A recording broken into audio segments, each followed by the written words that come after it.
to my channel. I am Amber from Amber's Books and More, and today I have my bottom 17 of 2017. So if you did not catch my top 17 of 2017, I will leave that linked up above. And yeah, so 17 books.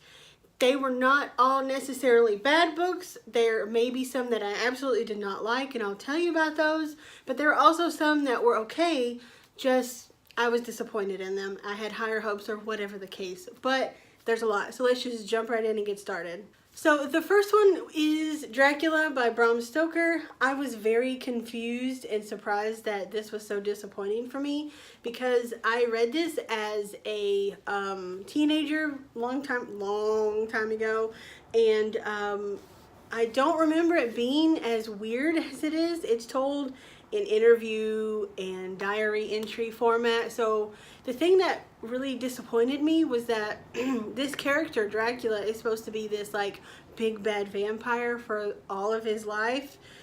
And anytime it showed him, which was very little that it actually showed him, he was actually pretty nice and really polite. I don't know.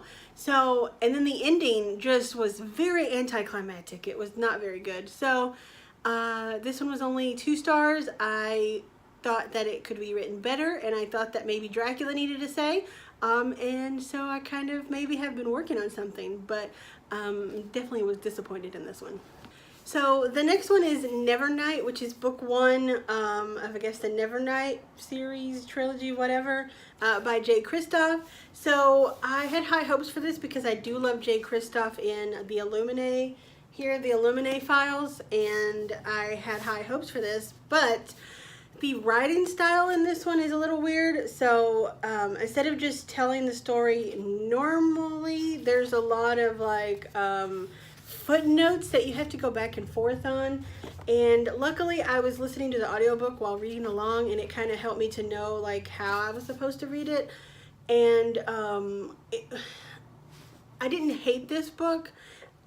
It's just the writing style wasn't really for me. I do plan to continue and finish off the series. God's Grave is on my TBR shelf over there that you can't see. And when the next book comes out, I think is this year sometime, I will read them. It's just not what I was expecting. The next one is another one in that same vein. It just wasn't what I expected, but it wasn't a bad book, and that is Emma in the Night, and this is by Wendy Walker. So this followed a writing style that I don't really care for, and that is telling versus showing. So basically there's 2 sisters that go missing, and like 5 years later, 3 years later, the one sister shows up and they're trying to find out, well, what happened to Emma? Why didn't she come back? And so instead of just showing you, like instead of just following a story, it's kind of all told like the sister is just telling you what happened. Like she's saying, oh, and then this happened, and then we did this, and then we did that, and I don't really care for that writing style very much. I would rather have maybe seen it like in a flashback so that it's like you're there instead of being told what happened. But the overall storyline I enjoyed. I didn't think that it was all that wonderful. I gave this 3 stars. So the next book was a contemporary. I don't have it anymore. I unhauled it, and it's The Bridesmaid. I can't remember who it's by, but I'll put a picture here. This one was just meh. Like, it was very angsty. I didn't really care for it that much. The story was okay, but just I was disappointed. Meh. The next one is one that I don't have a physical copy of, and it is a graphic novel that I did not like. The first one, I'm thinking about giving it a second shot, but I don't know, and it was Umbrella Academy. I just didn't connect with the story very much, but I may try to give it another shot in physical form rather than through Hoopla, so we'll see. 3 stars, it was just meh. The next one I don't have a physical copy of because it was a traveling book that I read, and it was called How to Be Bad. I'll leave the cover here, and it was by like 3 different authors. It just was not that great. I gave it 3 stars. Meh. The next one is a graphic novel that I borrowed from the library, and here it's called American Vampire. It was written by Stephen King and another couple of people. When it was 1920s vampires, you would think that I would love it. This story was all over the place. It was not very good. I think I gave this 2 stars. I nearly DNF'd it. I mean, can you imagine DNFing a graphic novel? They're not that hard to get through. It took me like a week to get through this graphic novel. It was ridiculous. I did not like it. I'm sorry if you did, but I did not.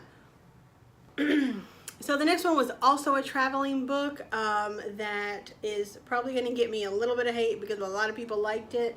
And I didn't hate it. I just realized that what it is not for me. So it is The Hating Game by Sally Thorne.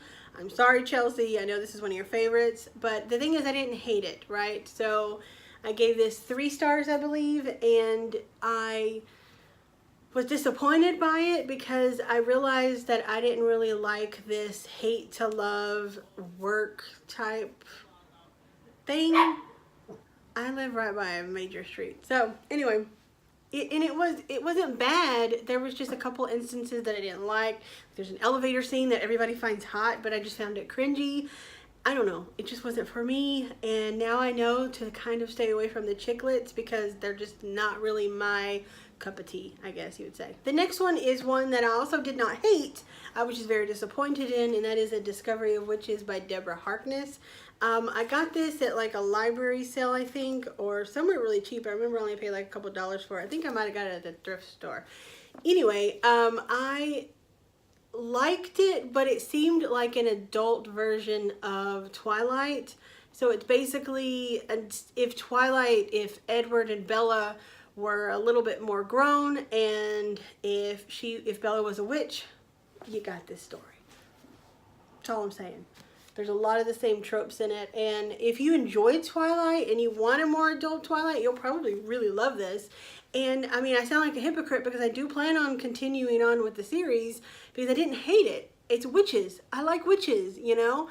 I like vampires. It's just, I was disappointed, and overall, it was just kind of...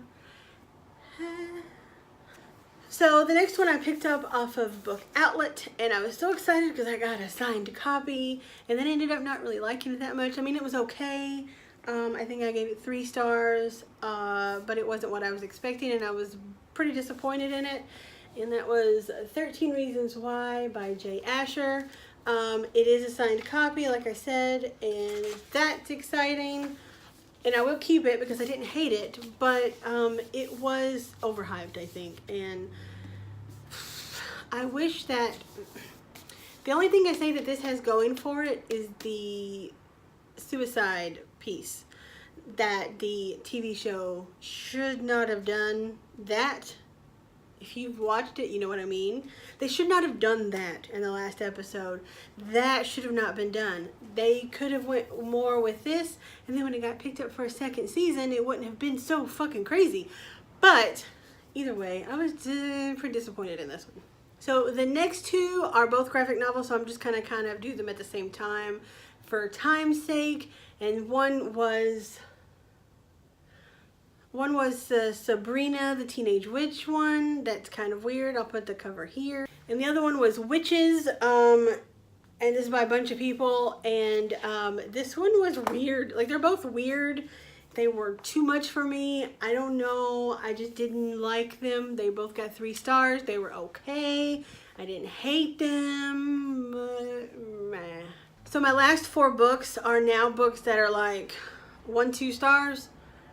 Did not care for them at all. So it's not just that I was disappointed or that they were just meh when I was expecting more. I just straight up disliked them. And the first one is Carry On by Rainbow Rowell. Yeah, it was a male-male romance, which was great, but like, can you try to be less like Harry Potter? Blatantly? Like, this felt like it's okay. So basically, this is a fan fiction of a fictional world in fangirl, but it felt very much like fan fiction of fan fiction of fan fiction. I don't know how many fan fiction didn't go back. It just was not good. I did not care for it at all. I listened to it on audiobook because I couldn't get through the actual book, and that helped a little bit, but I almost DNF'd this one so many times, but So the next one I no longer have a physical copy because I unhauled it, and it is Alice in Wonderland. I will leave the cover of the one that I had here. The art style did not go with the story. The story I know is supposed to be whimsical, but it was just stupid. I didn't care for it. I'm sorry if you love it. I hated it. And I mean, I hated it. This next two, the last two on the list that are the worst of the worst that I read this year, they make me angry. I hated them so much. So the first one is these Grimm fairy tales. Oh God, it was so bad. I don't. And the last one on my list is Blackbird. I don't care who it's by. It's a manga series. I bought the first two, read the first one, DNF'd the second one, and immediately sold those back to Half Price Books because I hated it. So the premise of this one was basically that there was this girl that when she reached 16, she suddenly became this magnet for demons that they wanted to either marry her or eat her. And there's this one demon that is the most persistent that really wants to marry her and is like in love with her, and he takes every opportunity to inappropriately touch her when she's not asking for it, not back down when she says no, groping her titties in public and against her will. And get this, he's so much older than her that he becomes her science teacher at school. She is 16 years old in high school. He becomes her science teacher and continues to, at school, try to grope her without her consent. What? Oh my God, oh my God. No, just no, don't do it. Just don't do it, don't do it. Bye, Felicia. I'm never gonna look at him again. Now that my blood is boiling, I guess that's gonna be it. I should not have saved the most angry ones for last, right? But that's all I have for you today. Those are the bottom 17 that I read in 2017. So let me know if you agree with any of these. If you disagree, what were your least favorite books? Let's have a chat down in the comments below. So yeah, that's all I have for today. Until next time, have a great day wherever you are, and I love you. Bye.